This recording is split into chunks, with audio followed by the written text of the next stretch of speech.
আলহামদুলিল্লাহ, আল্লাহ সুবহানাহু ওয়া তাআলার শানে লাখো কোটি শুকর ও সুজুদ দেই আল্লাহ সুবহান মহিয়ান ওরিয়ান সর্বশক্তিমান, যে মহান মালিক আমাদের সকলকে ঈদ উল ফিতরের পর দীর্ঘ এক মাস সিয়াম সাধনার পর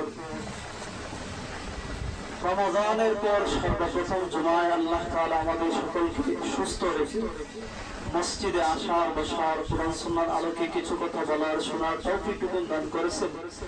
এজন্য আল্লাহ তাআলার দরবারে সকলেই কালিমাতুশ শুকর আদায় করি, সকলেই বলি আলহামদুলিল্লাহ।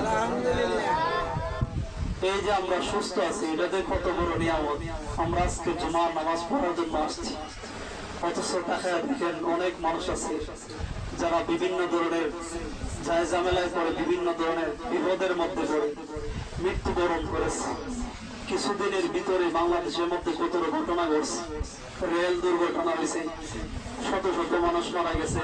এই 2 দিন আগেও এক বাস আপনার ফেরিঘাটের মধ্যে বাস এটা পানির নিচে চলে গেছে, প্রায় 55 জন মানুষ ছিল এর মধ্যে, 120 নিচে চলে গেছে, কয়েকজন মানুষ শুধু জীবিত বাঁচছে। ওই বাসের ভিতর দিয়ে বাইরেছে, পানির ভিতর দিয়ে কিভাবে বাইরে। এই যে বিভিন্ন ধরনের বিপদ আপদ, আজকে আমি আসছি, আমারও ভয়। আল্লাহ তাআলা বিপদ থেকে বাঁচায় রাখো, সব সময় দোয়া করি, কারণ যে কোনো সময় মানুষের মৃত্যু হইতে পারে। আমি আসার আগে আমার মৃত্যু হইতে পারে, এই জন্য সর্বদাই শুকরিয়া আদায় করা উচিত। বাংলাদেশের মধ্যে কত দুর্ঘটনা ঘটে, কিন্তু রাস্তার এই যে গাড়ির ব্যবস্থাগুলো আর ভালো হয় না। কত মানুষের পাম যে চলে গেছে, মানুষের দাম, কুকুর বিড়ালের দাম আছে আর মানুষের দাম। আহা, রাস্তাঘাটের মধ্যে কত মানুষ মারা যাচ্ছে, অ্যাক্সিডেন্ট। তো আমরা আল্লাহ তাআলার দরবারে শুকরিয়া আবারও আদায় করি যে আল্লাহ তাআলা আমাদের সুস্থ রাখছেন এবং জুমা নামাজ পড়ার জন্য তৌফিক দিয়েছেন। এজন্য সকলে আবারও বলি আলহামদুলিল্লাহ। লাখো কোটি দুরূদ আর সালাম ইমামুল মুরসালিন খাতামুন নবীন আফতা বিনবুওয়াত শাহীন শাহে রিসালাত মুহাম্মদুর রাসূলুল্লাহ সাল্লাল্লাহু আলাইহি ওয়াসাল্লাম। সম্মানিত মুসল্লিয়ানে কেরাম, আমরা রমাদানের শেষ জুমায় বদরের ইতিহাস সম্পর্কে কিছু আলোচনা করেছিলাম। বলেছিলাম আগামী জুমাবারে ইনশাআল্লাহ বাকিটুকু আলোচনা করব। রমাদান মাসের এক ঐতিহাসিক মুসলমানদের বিজয়ের দিন ছিল। যেমন গত 26 তারিখ, গতকালকে যে তারিখ গেছে 26 মার্চ আমাদের বাংলাদেশের স্বাধীনতা দিবস, পাকিস্তানি জালেমদের হাত থেকে, গোলামীর জিঞ্জির থেকে 30 লক্ষ শহীদ এদেশের মানুষ, মা বোনরা রক্ত দিয়েছে, জীবন দিয়েছে। তারা আমাদেরকে গোলামের জিঞ্জিরে আবদ্ধ করে রেখেছে, তারা আমাদেরকে গোলাম বানিয়ে রাখতে চেয়েছিল। এদেশের মানুষ বলেছিল যে আমরা গোলাম হিসাবে থাকতে চাই, আমরা মুক্ত স্বাধীন থাকতে চাই। তো পাকিস্তানিদের বিরুদ্ধে দীর্ঘ মাস, কয়েক মাস যুদ্ধ করার পরে দেশকে মুক্ত স্বাধীন করেছিল। আপনার 30 লক্ষ শহীদ রক্ত দিয়েছে, জীবন দিয়েছে, এদেশ মুক্ত স্বাধীন হয়েছে। এই যে স্বাধীনতা অর্জিত হয়েছে, এটা বড় রক্তের বিনিময়ে। তো মুহতারাম হাজির, ইসলামের এই ইতিহাস আছে, এইভাবে অনেকগুলো যুদ্ধ হয়েছে, রক্ত দিয়েছে, জীবন দিয়ে ইসলামকে জিন্দা করছে, ইতিহাস রচনা করছে, রক্তের মাধ্যমে ইতিহাস রচনা করে। তো ইসলামের মধ্যে অনেকগুলো যুদ্ধ হয়েছে, শত শত যুদ্ধ হয়েছে। তার মধ্যে আপনার আমার নবী আখিরি জামানার পয়গম্বর যেমন ছিলেন মানবতার নবী, আপনার আমার নবী ছিলেন যুদ্ধের নবী। নবী যুদ্ধের নেতৃত্ব দিয়েছেন, আবার মানবতার নেতৃত্ব দিয়েছেন। নবী যখন মানবতার নবী ছিলেন, যুদ্ধের নবী ছিলেন। নবীর চাইতে বড় যুদ্ধ পৃথিবীর মধ্যে কেউ ছিল না। আল্লাহ রাসূল সাল্লাল্লাহু আলাইহি ওয়াসাল্লাম স্বয়ং নিজে 27টা যুদ্ধে সশরীরে অংশগ্রহণ করেছেন। সুবহানাল্লাহ। মুহতারাম হাজির, এই যুদ্ধ ছিল জালেমদের বিরুদ্ধে। এই যে বর্তমানে জালেমরা মুসলমানদের উপর নির্যাতন করতেছে, ইরানের মধ্যে ফিলিস্তিনের মুসলমানদের উপরে নির্যাতিত, ফিলিস্তিনের মুসলমানরা বছরের পর বছর, তাদের বিরুদ্ধে যুদ্ধ করা। মুহতারাম হাজির, তো ইসলামের এক প্রথম যুদ্ধ ছিল বদরের যুদ্ধ, যেটা রমাদান মাসে শুরু হয়েছিল। 17 রমাদানের দ্বিতীয় হিজরিতে আল্লাহ রাসূল সাল্লাল্লাহু আলাইহি ওয়াসাল্লাম যখন মানুষগুলিকে কালেমার দাওয়াত দেওয়া শুরু করেছিলেন, মক্কার মানুষগুলিকে, যে বলেছিলেন ইয়া আইয়ুহান নাস কুলু লা ইলাহা ইল্লাল্লাহ মুহাম্মাদুর রাসূলুল্লাহ, হে মক্কার মানুষেরা, দেব-দেবীর পূজা ছেড়ে দাও, লাত উজ্জা হুবাল মানাতের পূজা ছেড়ে দাও, মূর্তির পূজা করা যাবে না, এখন তোমরা এক আল্লাহর গোলামি করতে হবে, লা ইলাহা ইল্লাল্লাহ, এক আল্লাহর উপর ঈমান আনতে হবে। যখন রাসূল এই কথা বলা শুরু করছে, কালেমার দাওয়াত দেওয়া শুরু করছে, তখন থেকে বিরোধিতা শুরু হয়ে গেছে। আল্লাহ রাসূল হক কথা বলতে গিয়ে নিজের জন্য ভূমিতেই থাকতে পারে না। মক্কা ছেড়ে আল্লাহ রাসূল মদিনাতে হিজরত করলেন।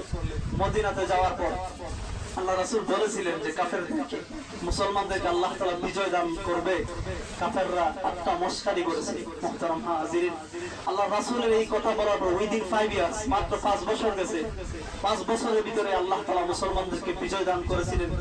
বদরের মধ্যে 313 জন দুর্বল নিরন্ন নিরস্ত্র সাহাবায়ে কেরাম, যাদের অনেকের জামা পর্যন্ত ছিল না পুরা শরীর ঢাকার জন্য, অনেকের অস্ত্র ছিল না, খেজুরের ডাল নিয়ে জিহাদের ময়দানে চলে গিয়েছিল 17 রমাদানে।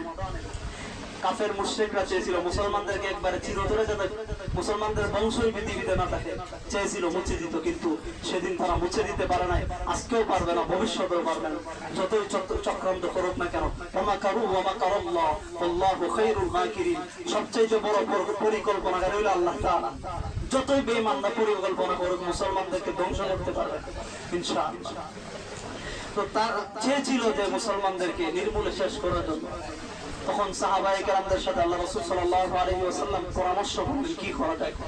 তখন পরামর্শ করার পর সাহাবায়ে কেরাম রোজা রেখে সিয়াম পালন করে বদরের যুদ্ধে চলে গেছে।